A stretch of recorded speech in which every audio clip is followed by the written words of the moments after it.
நம்ம வீட்டு சமையலில் பிரியாணி பார்க்கலாம் வாங்க. இந்த மாதிரி ஒரு முறை செஞ்சு பாருங்கள், ரொம்பவும் நல்லாயிருக்கும். ஒரு மிக்ஸி ஜார் எடுத்துக்கலாங்க. இஞ்சி, பூண்டு, பச்சை மிளகாய் சேர்த்துக்கலாம். சின்ன வெங்காயம் கொஞ்சம் சேர்த்துக்கலாம். புதினா, கொத்தமல்லி சேர்த்துக்கலாம். சோம்பு சேர்த்துக்கலாம். அரைச்சி எடுத்துக்கலாம். அடுப்பில் ஒரு குக்கரை வச்சு குக்கர் நல்லா கட்டிட்டு தேவையான எண்ணெய் சேர்த்துக்கலாம். பட்டை, லவங்கம், பிரிஞ்சி இலை, ஏலக்காய் சேர்த்துக்கலாங்க. கட் பண்ணி வச்சுக்கிற வெங்காயம், பச்சை மிளகாய், தக்காளி, புதினா, கொத்தமல்லி சேர்த்துக்கலாம். சேர்த்து நல்லா வதக்கி விட்டுக்கலாங்க. நல்லா வதங்கிட்டோன்னு தேவையான உப்பு சேர்த்துக்கலாம். சேர்த்து நல்லா வதக்கி விட்டுக்கலாம்.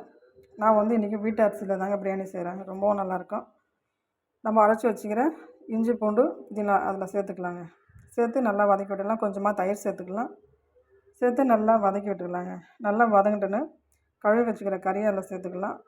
காரத்துக்கு ஏற்ற மாதிரி வெறும் மிளகாத்தூள், கொஞ்சமாக குழம்பு மிளகாத்தூள், மஞ்சத்தூள் சேர்த்து நல்லா வதக்கி விட்டுக்கலாம். அந்த எண்ணெய்லாம் கொஞ்சம் பிரிஞ்சு வர அளவுக்கு நல்லா வேகட்டுன்னு விட்டுடலாம். இது போல்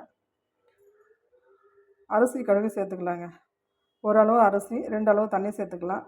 நம்ம வீட்டு அரிசி போடுறதுனால நம்ம வந்து 1 1/4 தண்ணி சேர்த்துக்கலாங்க. சேர்த்து நல்லா கலந்து விட்டு ஒரு 4 விசில் வச்சு அடுப்பை ஆஃப் பண்ணிடலாங்க. சூப்பரான பிரியாணி ரெடி ஆகிடும். நீங்களும் ஒரு முறை செஞ்சு பாருங்கள்.